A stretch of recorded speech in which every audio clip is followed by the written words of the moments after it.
السلام علیکم جی. آپ سب کا بہت شکریہ. I welcome you all for coming here specially with this press conference. اور ہم بیسکلی یہ پریس کانفرنس جو ہے یہ ہم لانچ کر رہے ہیں دو چیزیں. ایک تو ہم ایک ڈاکومنٹری لانچ کر رہے ہیں نیو لبرل اکنامکس یا نیو لبرلزم کے اوپر. اور جن لوگوں کے لیے ٹرم یہ ایک عام ٹرم ہے جس کو وہ سمجھتے ہیں, عام فہم ہے, تو وہ تو بڑا اچھا ہے. جن کو تھوڑا سا بتانا پڑے گا, یہ ضرورت ہے, تو ہم یہ بتا سکتے ہیں کہ اسٹارٹ ہم یہاں سے کر سکتے ہیں کہ پاکستان کے اندر نہیں بلکہ پوری دنیا میں جو سیاست ہو رہی ہے اس وقت, یا جو معاشی نظام جو موجود ہے دنیا میں, وہ خود استحصالی ہے. اس کا تعلق ہی نہیں ہے غریب آدمی کے ساتھ یا مڈل کلاس کے انسان کے ساتھ. یہ سسٹم صرف کرنے کے لیے بنایا گیا ہے امیر آدمی کو. یہ امیر آدمی کے لیے بنایا گیا ہے. امیر آدمی ہی اس سے فائدہ اٹھاتا ہے. وہی پارلیمنٹ کو یوز کرتا ہے, وہی اسٹیٹ کے انسٹیٹیوشنس کو یوز کرتا ہے, وہی ان تمام جتنے بھی نظام ہم نے بنائے ہیں مختلف قسم کے گورننس کے بھی اور سوشل بھی, جتنے بھی نظام آپ دیکھتے ہیں, لاز سے لے کے لیجسلیشن سے لے کے, یہ تمام چیزیں جو ہیں یہ امیر آدمی کے لیے بنائی جاتی ہیں. اور کہا ہی جاتا ہے کہ یہ امیر جب امیر اور ہوں گے تو پھر وہ امپلائمنٹ جنریٹ کریں گے, لوگوں کو نوکریاں دیں گے, اور جب نوکریاں لوگوں کے پاس جائیں گی تو لوگ جو ہیں وہ ان کو روزگار ملے گا اور وہ خوشحال ہوں گے. جبکہ جب ہم دیکھ رہے ہیں وہ اس کے بالکل برعکس ہے. کیپٹلزم جب سے آیا ہے اس نے بہت 15ویں صدی سے, ویسے تو یہ اس کے سٹارٹ ہو گئے تھے ہلکے جو اس نے بننا شروع ہوا تھا, لیکن ماڈرن کیپٹلزم جو ہے وہ ٹیکسٹائل انڈسٹری کے بعد بنا تھا, جو کہ انگلینڈ میں ٹیکسٹائل انڈسٹریز کی بانی ہے. اس کے بعد اسے بہت بڑے جو اکانومسٹ تھے انہوں نے لکھا, انہوں نے کہا کہ یہ جو سسٹم ہے اس کا انہوں نے پورا کچا چٹا کھول دیا, اس کو اچھی طرح انہوں نے اپنی کتابوں میں اس کو تھریش آؤٹ کیا. انہوں نے اس کی پوری فلسفی کو دیکھا, بتایا کہ یہ actually at the end of the day جب یہ بالکل پوری دنیا کے اندر امپیریلزم تک چلا جائے گا, جو کہ آج ہم دیکھ رہے ہیں سامراج جو ہے وہ کیپٹلزم کی ہی سب سے ہائیسٹ فارم ہے, تو جب یہ چلا جائے گا تو یہ دنیا میں بھوک, غربت, افلاس, بیماری, جہالت, بے روزگاری, یہ سب پیدا کرے گا. نیو لبرلزم جو ہے یہ پہلے کینشین اکنامکس تھی, اس کے اندر گورننس جو تھی وہ تھوڑی سخت تھی, گورنمنٹس کا کنٹرول زیادہ تھا, وہ پالیسیز کو جو اکنامک پالیسیز تھی اس کے اندر بہت زیادہ ان کا رول تھا, وہ کنٹرول رکھتے تھے تمام پالیسیز کے اوپر جو اکنامک پالیسیز کسی بھی ملک میں وضع کی جاتی تھیں اور امپلیمنٹ کی جاتی تھیں. نیو لبرلزم جو ہے اس کا مطلب یہ ہے کہ یہ بالکل فری مارکیٹ اکانومی پہ بلیو کرتے ہیں. یہ کہتے ہیں کہ ٹریڈ بھی فری ہونی چاہیے, کوئی اس کے اندر قدغن نہیں لگانی چاہیے گورنمنٹس کو اس میں نہیں آنا چاہیے. پھر یہ ڈی ریگولیشن کی بات کرتے ہیں, پھر یہ پرائیویٹائزیشن کی بات کرتے ہیں, جو آپ دیکھ رہے ہیں پوری دنیا کے اندر پرائیویٹائزیشن کا ایک معاملہ چل رہا ہے. اور یہ کہتے ہیں کہ اسٹیٹ اونڈ انسٹیٹیوشن جو ہیں, جو ادارے ہیں, ان کو ختم کیا جائے. یہ تعلیم صحت بھی گورنمنٹ کا مسئلہ نہیں ہے, یہ اسٹیٹ کا مسئلہ نہیں ہے, یہ عام آدمی کو پہنچانا چاہیے امیر آدمی کے ہاتھوں سے. امیر لوگ جو ہیں وہی ایجوکیشن دیں گے, وہی پرائیویٹ سیکٹر بنائیں گے, پرائیویٹ سیکٹر ایجوکیشن دے گا, ہیلتھ بھی دے گا, روزگار بھی ایون دے گا, اور ہم اس میں سے نکل جائیں گے. اس کی سب سے جو گلیئرنگ اور بہت ہی میں سمجھتا ہوں کہ بدصورت اگزامپل ہے وہ یہ ہے کہ امریکہ میں تو اب جو کہ فری مارکیٹ اکانومی کا سب سے بڑا اس وقت دائی ہے, علم بردار ہے, امریکہ میں اس وقت جیلز بھی جو ہیں وہ پرائیویٹائزڈ ہیں. آپ یہ سوچیں کہ جیل کے اندر جب لوگوں کو بند کیا جاتا ہے, کوئی سوچ سکتا ہے کہ یہ بھی ایک انڈسٹری ہو سکتی ہے, لیکن یہ بھی ایک انڈسٹری ہے ان کے لیے. پرائیویٹائز کر دیا گیا ہے تو اس سے ہوتا کیا ہے, یہ ایکچولی اب ہو رہا ہے, یہ ایک سوال اٹھائے جا رہے ہیں امریکہ میں کہ اس میں یہ ہوتا یہ ہے کہ زیادہ سزائیں دلواتے ہیں لوگوں کو, زیادہ سزا دلواتے ہیں تاکہ زیادہ عرصے کے لیے چیپ لیبر فراہم کر سکیں گے, اور وہ جو جیل کے جو ورکرز ہیں وہ چیپ لیبر پہ کام کرتے ہیں, اور یہ پیسہ بناتے ہیں اسے. تو یہ میں آپ کو بتا رہا ہوں کہ پرائیویٹائزیشن کا جو ایک عمل ہے وہ اس حد تک بھی انسان کو لے جاتا ہے کہ جس میں انسان صرف اور صرف یہ دیکھ رہا ہوتا ہے کہ مجھے پیسہ کیسے کمانا ہے. اس سے کوئی اس کو غرض نہیں ہوتی کہ یہ کس طریقے سے کمایا جا رہا ہے. یہ انسانی مال، انسانی جان، انسانی محنت، انسانی مشقت، انسانی عزت، ان سب کے بل بوتے پہ کمایا جاتا ہے پیسہ. آج آپ اپنے حالات ارد گرد دیکھ لیں، پاکستان میں کس انسان کی عزت ہے جو کہ 4-5 لاکھ روپے سے زیادہ نہ کماتا ہو. اس کو 4-5 لاکھ روپے سے تو شاید عزت سٹارٹ ہوتی ہے اس ملک میں، کیونکہ اس میں گاڑی بھی ہوتی ہے، گھر بھی ہوتا ہے. اس کے بعد وہ کوئی انجوائمنٹ کے لیے بھی چیزیں کر لیتا ہے. پھر اس کے تعلقات بھی بن جاتے ہیں پولیس کے ساتھ، اس کے تعلقات بن جاتے ہیں ڈی سی اوز کے ساتھ، اس کے تعلقات بن جاتے ہیں ایڈمنسٹریشن کے ساتھ، پھر اس کے گورنمنٹ کے لوگوں کے ساتھ بھی کچھ تعلقات ہوتے ہیں، کچھ امیروں کے ساتھ بھی تعلقات بن جاتے ہیں. تو وہ تھوڑی بہتر زندگی گزارنا شروع کر دیتا ہے. لیکن ایک عام آدمی کی آپ زندگی دیکھیں، اس کو تو عزت بھی میسر نہیں ہے. وہ ایون تھانے میں جا کے بھی گڑ گڑا رہا ہوتا ہے کہ مجھے میرا پرچہ کاٹ لیں، میرے ساتھ زیادتی ہوئی ہے، میرا پرچہ. تو اس کو بھی کہا جا رہا تھا کہ چل یار جا کام کر. ہمارے ساتھ ہمارے ایک دوست یہاں بیٹھے ہوئے جو کسانوں کے ساتھ کام کرتے ہیں، انہوں نے جہانگیر ترین صاحب کی شوگر ملز بھی، نواز شریف صاحب کی شوگر ملز بھی اور زرداری صاحب کی شوگر ملز بھی، تمام کے اندر پیسے جو ہیں لوگوں کو نہیں دیے گئے تھے. ایک ایک کاشتکار کے چند ہزار روپے کر کے کروڑوں روپیہ جو تھا، 20 کروڑ روپیہ، 25 کروڑ روپیہ لوگوں کے دینا تھے لوگوں نے، شوگر ملز والوں نے. اور وہ نہیں دیتے تھے تو انہوں نے اس کے لیے اسٹرگل کی. کیا کی کہ انہوں نے لوگوں کو موبلائز کیا جن کا پیسہ تھا. اور یہ وہ چیز ہے جو ہونی چاہیے پاکستان میں. جن کا پیسہ تھا انہیں کو کہا کہ یار تم کیوں نہیں نکلتے، ان کو موبلائز کیا. اس کے بعد چاہے وہ تھانے میں گئے، چاہے وہ ڈی سی او کے پاس گئے، جہاں بھی گئے، سب کے کام ہوتے گئے. کیونکہ تھانے کے باہر جب لوگ کھڑے نہ ہو تو پرچہ نہیں کرتا، یہ آپ کو پتہ ہے. وہ تو اکیلے آدمی وجہ سے بھگا دیتے ہیں، غریب آدمی کو. تو ملک میں یہ صورتحال ہو گئی ہے کہ اب ایجیٹیشن پولیٹیکل پارٹیز سے لے کے ایک عام آدمی تک روز ایجیٹیشن کر رہا ہے، روز مظاہرے کر رہا ہے، روز کہیں نہ کہیں وہ احتجاج کر رہا ہے، لیکن کچھ بھی نہیں ہو رہا. اس کی وجہ ہے کہ ہم سمجھتے ہیں کہ ورکنگ کلاس جو ہے، جو محنت کش طبقہ ہے، جو مزدور کسان ہے، وہ ایک یونیفائڈ فورس نہیں ہے. اس ملک کے اندر جب تک ایک دوسرے کے جو جسے کہتے ہیں نا معاملات جو ہے اس کے اندر مل کے کھڑا نہیں ہوا جائے گا، جس میں معاشی معاملات بھی ہیں، جس میں سماجی معاملات بھی ہیں، جس میں سیاسی معاملات بھی ہیں، اس وقت تک اس ملک کے اندر کوئی بھی ایسی پارٹی بھی آپ کے لیے بات نہیں کرے گی. کیونکہ کہتے ہیں نا کہ آپ آواز اٹھاتے ہیں تو آپ کی آواز کوئی آگے پھر لے کے چلتا ہے سیاسی عمل میں، تو وہ نہیں آپ کی بات سنی جائے گی ایوانوں میں بھی جب تک آپ لوگ خود ایک یونیفائڈ فورس کے طور پہ نہیں ابھریں گے مزدوروں کسانوں کی فورسز کے کو لے کے. اور پھر یہ بھی ہوگا کہ آپ کو ضرورت بھی نہیں پڑے گی پولیٹیکل پارٹی کی، پھر آپ کو خود بخود آپ ایک خود پولیٹیکل پارٹی بن جائیں گے. اسی لیے ہم سے کوئی کہتا ہے کہ آپ پولیٹیکل پارٹی اناؤنس کیوں نہیں کرتے، تو ہم کہتے ہیں یار ہم کیوں کریں بھائی، ادھر پارٹی کھیلنے کا کیا فائدہ ہے.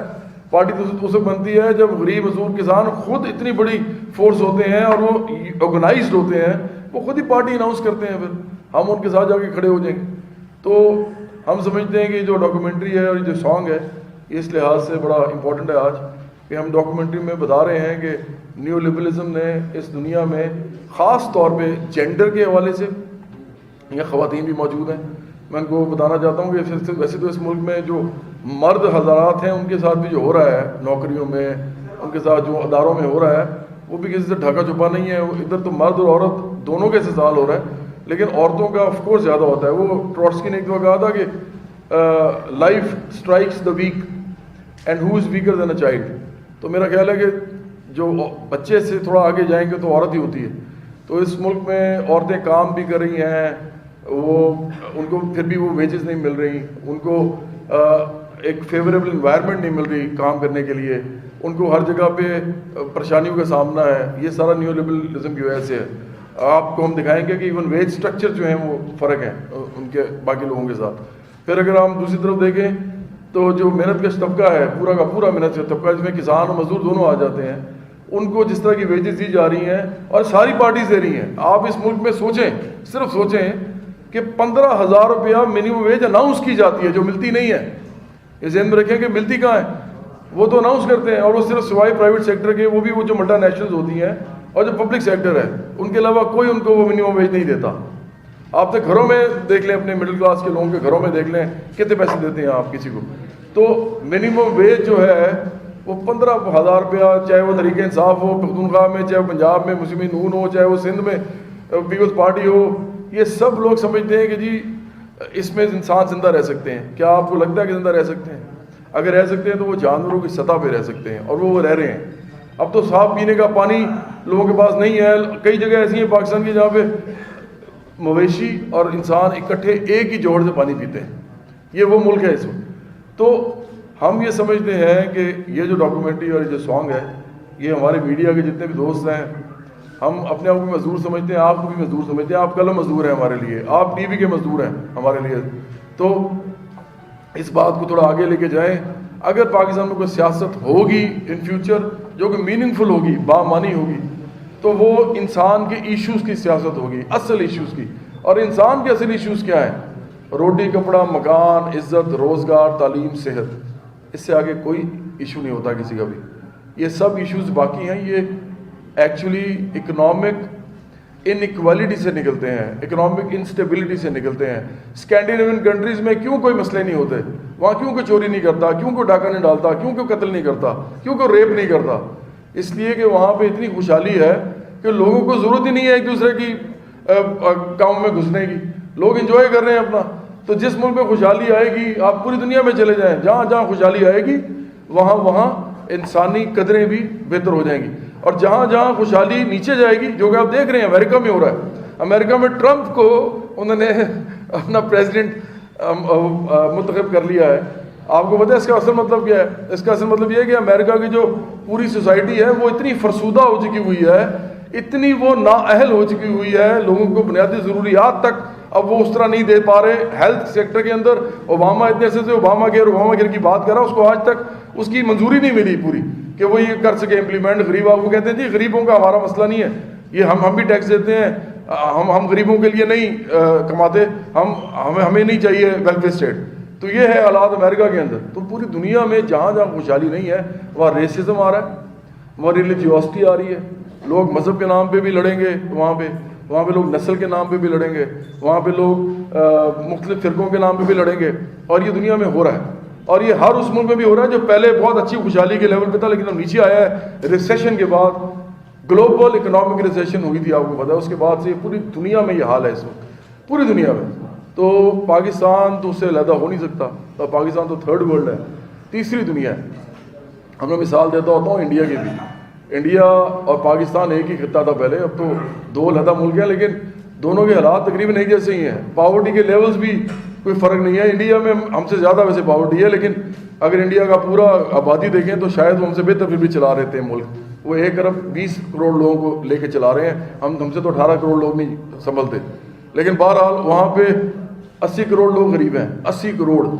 اور وہاں 42 کروڑ لوگ وہ ہیں جو وہ پاورٹی لائن پہ رہتے ہیں. پاورٹی لائن وہاں پہ جو ہے وہ 32 روپے پر ڈے ہے، 32 روپے پر ڈے.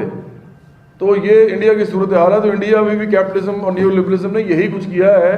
بے شک 91 سے انہوں نے کیپٹلزم کھولا، نیو لبرلزم آیا، وہاں پہ بڑے بڑے امبانیز اور متل اور یہ سب بنے، بڑے بڑے ان کے سرمایہ دار بنے. لیکن انڈیا کے بھی اندر یہ حال ہے کہ وہ غریب آدمی کا آپ کچھ نہیں کر سکتے. غریب آدمی غریب ہی ہے اور دن بدن اس کی حالت خراب ہو رہی ہے. اور 45 کروڑ مڈل کلاس جو تھرائیونگ مڈل کلاس ہے انڈیا کی، وہ اب کچھ نہیں کر پا رہی ان کے لیے، کیونکہ ایک ہوتا ہے تھریش ہولڈ ہوتا ہے کیپٹلزم کا، وہ پہنچ گئے ہیں وہاں پہ. اب جو ہے وہ آپ دیکھیے گا آنے والے دنوں میں، چاہے مودی آئے، چاہے منموہن سنگھ آئے، چاہے جو مرضی آئے، at the end of the day India کے حالات ایسے رہیں گے. تو آپ پاکستان کو غلط الٹا وہی نہ سمجھیں کہ یہ علیحدہ ہے، ہمارے ساتھ بھی وہی کچھ ہو رہا ہے. تو ہم اصل چیز کی بات کرنے لگے ہیں آپ، جو کوئی سیاسی جماعت نہیں کرتی. اور میں آپ کو ایک بات بتا دوں، کئی تو لوگ سمجھتے ہیں کہ میں اس طرح کی بات کرتا ہوں تو شاید مجھے سیاست میں شاید وہ جگہ نہیں ملی تو ہم اس طرح کی بات کرتے ہیں. دیکھیں ہم یہ مزدوروں کسانوں کے ساتھ کھڑے ہو گئی بات اس لیے کر رہے ہیں کہ یہی بات ہم سچ سمجھتے ہیں. سیاست میں پچھلے الیکشنز میں تینوں پارٹیز سے مجھے آفر کیا گیا تھا، میں نے نہیں ان کے ساتھ کیا. بہت سے لوگ ہمارے دوست ہیں جن کو آفر کیا گیا تھا، مجھے تو باقاعدہ لیڈران نے کیا تھا لیکن نہیں گئے اس میں. ذوالفقار گوندل صاحب نے مجھے پارٹی ٹکٹ کے لیے کہا تھا، پیپلز پارٹی کی. مجھے احسن اقبال صاحب نے خود میرے گھر آ کے کہا تھا مسلم نون کے لیے، میرے والد صاحب کے ساتھ بیٹھ کے. اور عمران خان صاحب نے مجھے خود کہا تھا پارٹی جوائن کرنے کے لیے. میں صرف اپنی بات تو اس لیے اس کو کر رہا ہوں کہ آپ یہ نہ سمجھیں کہ میں ریپرزینٹ کر رہا ہوں ان لوگوں کو جو تھکے ہوئے ہیں یا جو لوگ کچھ نہیں کر سکے تو اب یہ کر رہے ہیں. ہم لوگ صرف اس لیے یہ کر رہے ہیں کیونکہ ہم یہی سچ سمجھتے ہیں. ہم سمجھتے ہیں کہ ملک کے اندر مزدور, کسان, محنت کش, نوجوان, طالب علم جب تک یہ اپنے رائٹس کے لیے کھڑا نہیں ہوگا, اور اس کے لیے ہم یہ ڈاکیومنٹری بنا رہے ہیں, اس کے لیے ہم یہ گانا بنا رہے ہیں, اس کو پتہ چلے کہ اصل سیاست کس چیز پہ ہونی ہے جو کہ نہیں کوئی کر رہا. تو جب تک یہ نہیں کھڑے ہوں گے ملک چینج نہیں ہوگا. ان کو سوچ سمجھ کے سیاست میں جانا پڑے گا, اور سیاست میں آنا ضروری ہے ان تمام لوگوں کا. تو میں بلال کا تعارف کرا دوں. بلال جو ہیں انہوں نے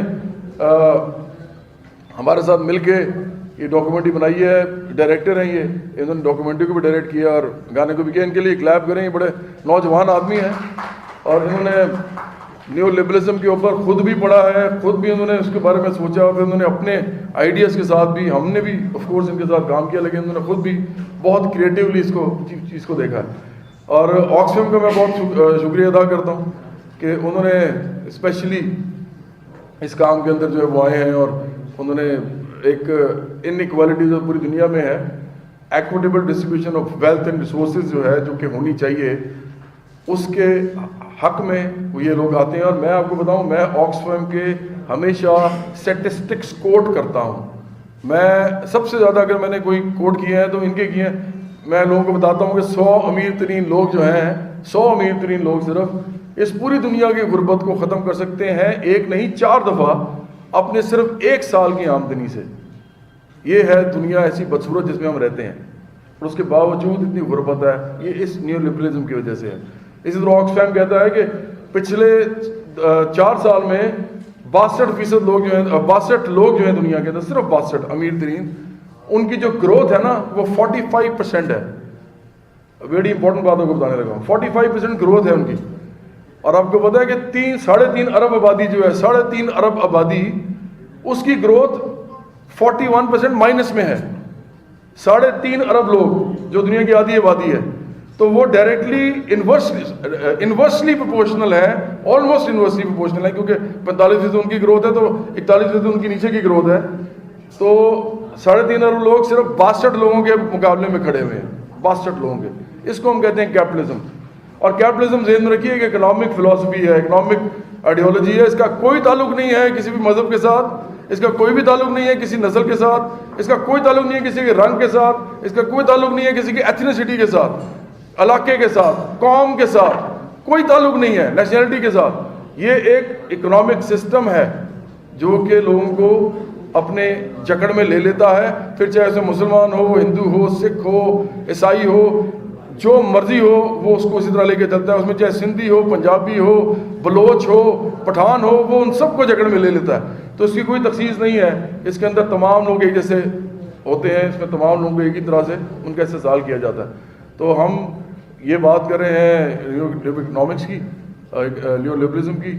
اور بلال بہت امپورٹنٹ آدمی ہیں, یہ ہمارے ساتھ بیٹھے ہیں, ان کے لیے بھی کلیپ کریں. CPDI سے ہیں, اور انہوں نے دیکھیں یہ جو آرگنائزیشنز ہوتی ہیں یہ بڑا امپورٹنٹ کام کر رہی ہوتی ہیں. یہ کام ایسا کر رہی ہوتی ہیں جو کوئی بھی نہیں کر رہا ہوتا. آکسفیم ہو گیا, CPDI, یہ ایکچولی اسٹیٹسٹکس جو امپورٹنٹ اسٹیٹسٹکس ہیں جو کہ سیاست کے لیے بھی امپورٹنٹ ہے اور کسی بھی ملک کے اندر سماجی عمل اور معاشی عمل کے لیے امپورٹنٹ ہے. آپ کے سامنے اسٹیٹسٹکس ہوں گے تو آپ آگے کوئی پالیسی بنائیں گے نا, کوئی بجٹ بنائیں گے, کوئی اپنے کوئی سسٹم کو بہتر کرنے کے لیے ریفارمز کریں گے. آپ کے پاس اسٹیٹسٹکس ہی نہیں ہوں گے تو آپ کیا کہ اس ملک میں تو سینسس تک نہیں ہوتا, اس ملک میں تو یہ نہیں پتا کہ کتنے لوگ کہاں پہ ہیں. تو یہ تو حال ہے, تو ہم نے کیا کسی کی پلاننگ کرنی ہے کسی فیوچر کی. تو یہ ان کا بہت شکریہ کہ یہ لوگ ہم جیسے لوگوں کو جو ایکٹیویزم کرتے ہیں یا جو لوگوں کی پالیٹکس کرتے ہیں, اور پارلیمنٹ میں جانے والی نہیں کرتے, لوگوں کے اندر کھڑے ہو کے پالیٹکس ہوتی ہے وہ والی کرنے کی کوشش کرتے ہیں, یہ ان کو ہمیں یہ سپورٹ کرتے ہیں اور ہمیں یہ اپنے اعداد و شمار سے نوازتے ہیں. اور یہ ایکچولی آن گراؤنڈ بھی جو کچھ بھی کرتے ہیں اور جو جتنا بھی یہ کام کرتے ہیں ہم اس کو بڑا سراہتے ہیں. بہت شکریہ, بڑی مہربانی.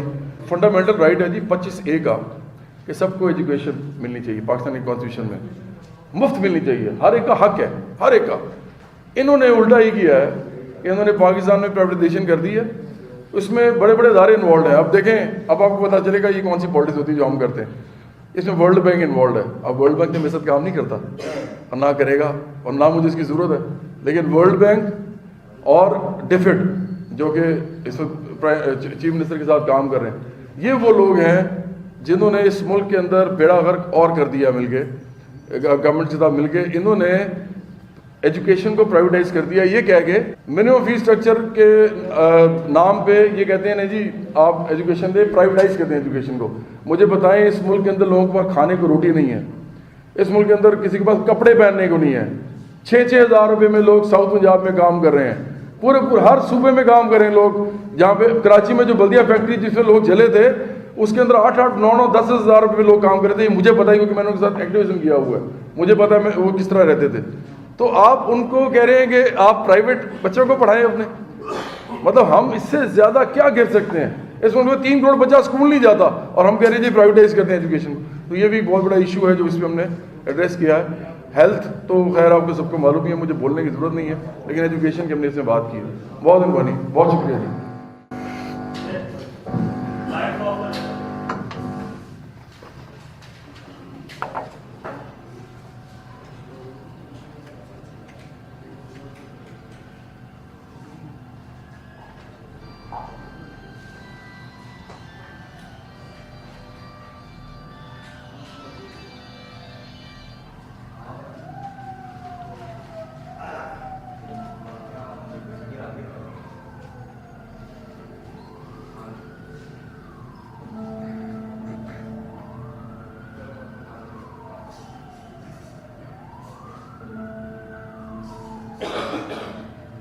نیو لبرلزم 20ویں صدی کے درمیان میں پورا اور بڑھتے بڑھتے پوری دنیا کے تمام ممالک میں انتظامی اور حکومتی سطحوں پر قابض ہو گیا۔ ابتدائی ادوار میں نیو لبرلزم کی جڑیں کلاسیکل پولیٹیکل اکنامک تھیوری میں ہوئی، جو کہ کاروبار، لین دین اور منڈیوں پر حکومتی مداخلت سے آزادی کا پرچار کرتی تھی۔ آزادانہ مقابلے اور بغیر کسی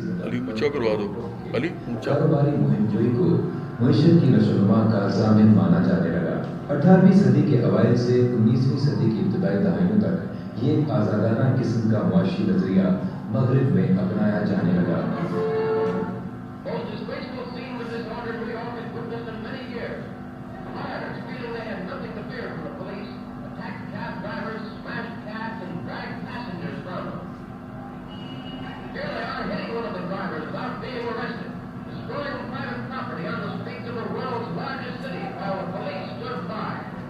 انیس سو 30 کے گریٹ ڈپریشن کے بعد کینزین معاشیات نے آزادانہ معاشی نظریوں کی رفتار کو گھٹا دیا، مگر اس کا خاتمہ نہ کر سکی۔ حالیہ دہائیوں میں نیو لبرلزم عالمی سطح پر اپنی دھاک بٹھا چکا ہے، کیونکہ پوری دنیا کے ممالک اس نظریے کو اپنی مرضی سے یا عالمی دباؤ سے مجبور ہو کر اپنا رہے ہیں۔ نیو لبرلزم کے بڑھتے ہوئے اثر سے ملکی، بین الاقوامی اور انفرادی سطح پر غیر معمولی تبدیلیاں آئی ہیں۔ ملکی سطح پر جدید آزادانہ معاشی نظریات نے ملکی انتظامیہ اور حکومتی امور کو پوری طرح متاثر کیا ہے۔ کاروبار پر منحصر معاشیات کی بھرپور تشہیر کے ذریعے سے، جو کہ مسابقت اور کارکردگی کو ترجیح دیتی ہے، نیو لبرلزم نے ممالک کو طاقت کی دوڑ میں جکڑ لیا ہے۔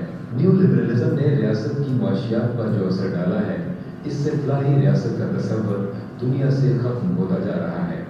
منافع ہر چیز سے برتر سمجھا جانے لگا ہے۔ مصنوعی ترقی اور مسابقت کو سماجی مسائل پر ترجیح دی جانے لگی ہے۔ ہر چیز پرائیویٹائز کی جا رہی ہے۔ ہر شخص دوڑ میں لگا ہوا ہے، مختلف چیزیں اکٹھی کرنے کی دوڑ، مگر جو سب کیا جاتا ہے اور جو سب اس کا حاصل ہے وہ وقتی اور بے جان خوشی ہے، جیسے شاپنگ، ڈیزائنر کلوتھنگ، جیولری وغیرہ۔ غرض یہ نظام آپ کو ایک جھوٹے اطمینان میں رکھتا ہے جو ظاہری طور پر بہت خوش آئند مگر اپنی اثر میں کھوکھلا ہے۔